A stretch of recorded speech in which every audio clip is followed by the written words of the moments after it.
नमस्कार दोस्तों, दिन भर की बड़ी खबरों और जरूरी अपडेट के साथ हाजिर हैं आज की 25 बड़ी खबरें। एक छोटी सी बात, 99% लोग वीडियो देखते हैं लेकिन चैनल को सब्सक्राइब नहीं करते। अगर आप हर बड़ी खबर सबसे पहले पाना चाहते हैं तो चैनल को सब्सक्राइब जरूर कर लें। तो साथियों, शुरू करते हैं आज की 25 बड़ी खबरें। भारत के निजी अंतरिक्ष क्षेत्र ने आज एक नया इतिहास रच दिया है। निजी स्पेस कंपनी स्काईरूट एरोस्पेस का पहला कमर्शियल रॉकेट विक्रम-1 आंध्र प्रदेश के श्रीहरिकोटा अंतरिक्ष केंद्र से सफलतापूर्वक लॉन्च किया गया।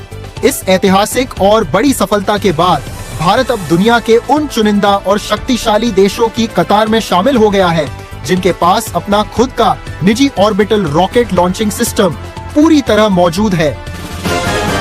संसद का बेहद महत्वपूर्ण मानसून सत्र 20 जुलाई से शुरू होने जा रहा है, जिसे लेकर केंद्र सरकार ने 19 जुलाई को दिल्ली में एक बड़ी सर्वदलीय बैठक बुलाई है। इस अहम बैठक में प्रधानमंत्री नरेंद्र मोदी की मौजूदगी में सरकार सभी विपक्षी दलों के साथ मानसून सत्र के दौरान पेश होने वाले जरूरी सरकारी बिलों, देश के मुख्य मुद्दों और सुचारू रूप से कामकाज चलाने को लेकर गंभीर चर्चा करेगी। देश में पर्यावरण को बचाने और भारतीय रेलवे को पूरी तरह आधुनिक बनाने के लिए प्रधानमंत्री नरेंद्र मोदी ने हरियाणा के जींद रेलवे स्टेशन से देश की सबसे पहली हाइड्रोजन गैस से चलने वाली पैसेंजर ट्रेन को हरी झंडी दिखाई है। शून्य प्रदूषण, बिना आवाज और बेहद आधुनिक सुविधाओं वाली यह खास ट्रेन जींद से सोनीपत के बीच ट्रैक पर दौड़ रही है, जो भारत को ग्रीन एनर्जी में आगे ले जाएगी। भारतीय रेलवे की सूरत बदलने के लिए प्रधानमंत्री नरेंद्र मोदी ने अमृत भारत स्टेशन योजना के अंतर्गत देश भर के 75 पुनर्विकसित रेलवे स्टेशनों का वीडियो कॉन्फ्रेंसिंग के जरिए भव्य उद्घाटन किया है। इन नए स्टेशनों में अब आम यात्रियों को हवाई अड्डे जैसी वर्ल्ड क्लास सुविधाएं, स्वचालित सीढ़ियां, सुगम पहुंच और उस क्षेत्र की लोकल कला संस्कृति की बेहद खूबसूरत झलक देखने को मिलेगी। फॉरेक्स मार्केट और भारतीय अर्थव्यवस्था के मोर्चे से देश के लिए एक बहुत ही शानदार खबर सामने आई है। भारत का विदेशी मुद्रा भंडार फॉरेक्स रिजर्व्स 964 मिलियन डॉलर की भारी बढ़त के साथ अब रिकॉर्ड 675.16 बिलियन डॉलर के पार पहुंच गया है।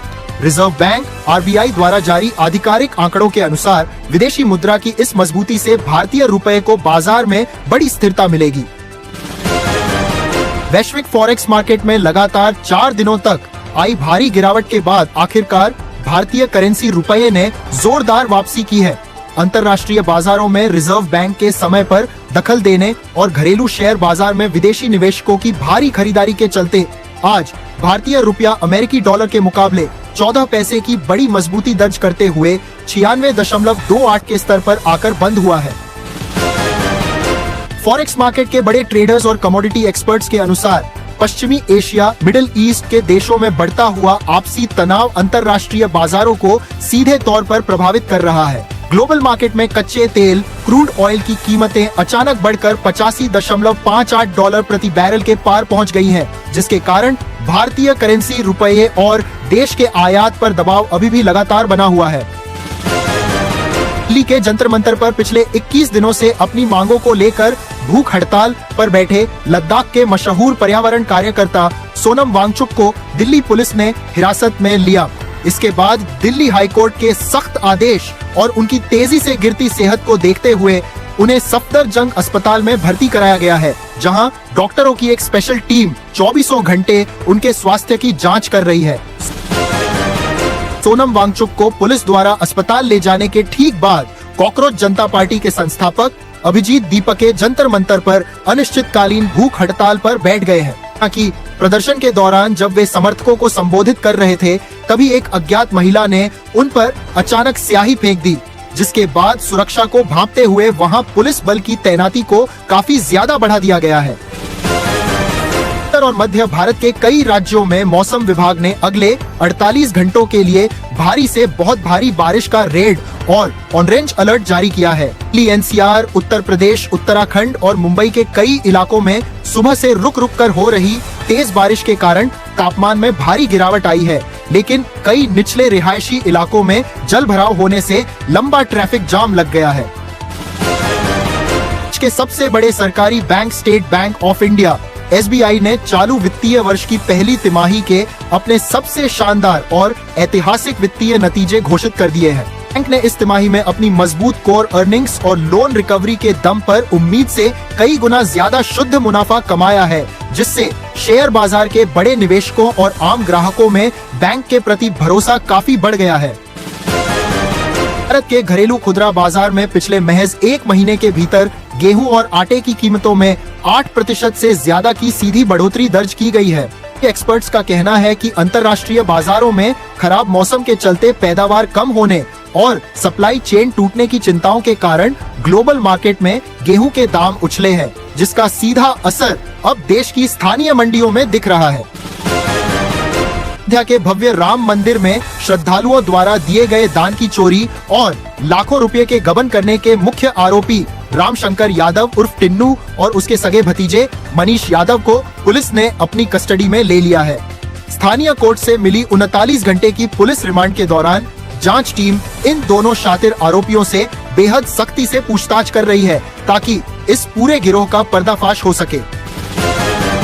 उत्तर प्रदेश के मुख्यमंत्री योगी आदित्यनाथ ने आज गाजियाबाद और मेरठ के पीड़ित परिवारों से लखनऊ में मुलाकात की और उनका ढांढस बंधाया।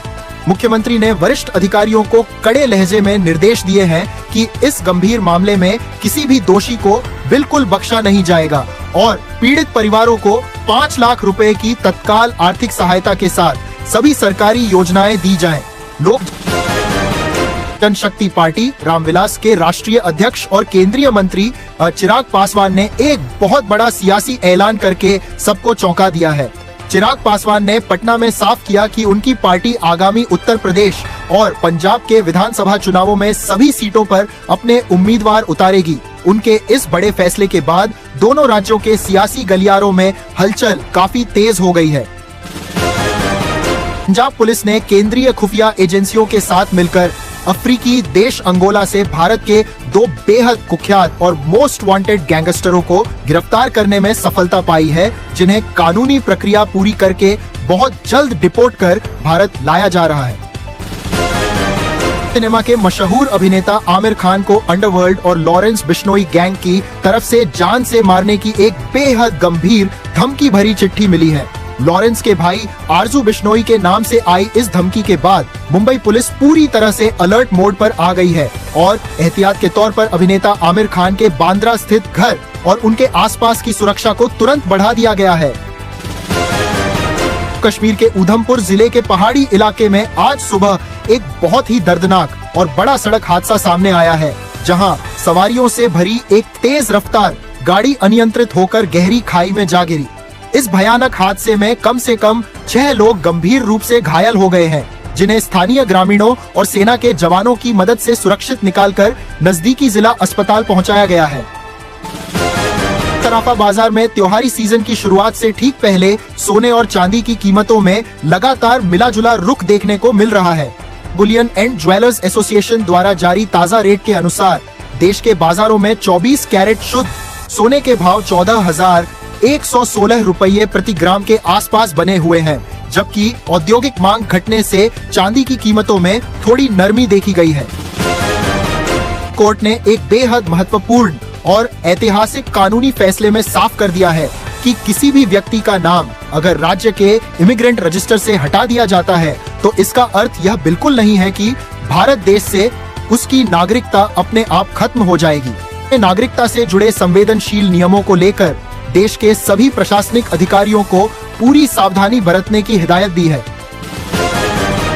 के गिर जंगलों और उनके आसपास के ग्रामीण रिहायशी इलाकों में शेरों द्वारा इंसानों पर बढ़ते हुए जानलेवा हमलों को रोकने के लिए वन विभाग ने एक बहुत बड़ा सर्च ऑपरेशन चलाया है।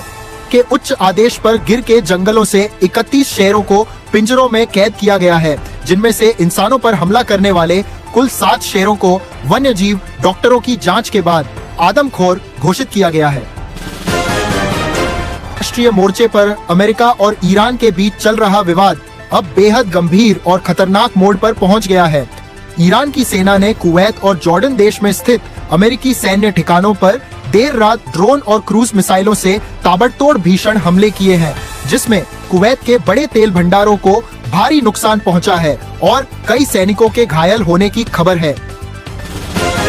द्वारा किए गए मिसाइल हमलों के करारे जवाब में अमेरिकी वायुसेना ने लगातार 7वीं रात ईरान के कई प्रमुख शहरों और सैन्य ठिकानों पर जवाबी हवाई हमले और भारी बमबारी की है। अमेरिका ने यरूशलेम स्थित अपनी एम्बेसी के जरिए एक बड़ी इमरजेंसी एडवाइजरी जारी की है, जिसमें अपने सभी नागरिकों को तुरंत गाजा पट्टी और इजराइल के बॉर्डर वाले इलाकों से दूर रहने को कहा गया है। देश के विदेश मंत्री जेवियर एडुआर्डो मार्टिनेज एक बहुत ही महत्वपूर्ण और बड़े आधिकारिक दौरे पर 19 जुलाई को भारत की राजधानी दिल्ली पहुंच रहे हैं। विदेश मंत्रालय द्वारा साझा की गई जानकारी के अनुसार इस बेहद खास राजनयिक दौरे पर दोनों देशों के बीच आपसी व्यापार, आर्थिक सहयोग और फॉरेक्स लेन देन को और आसान बनाने के लिए कई बड़े समझौतों पर हस्ताक्षर होंगे।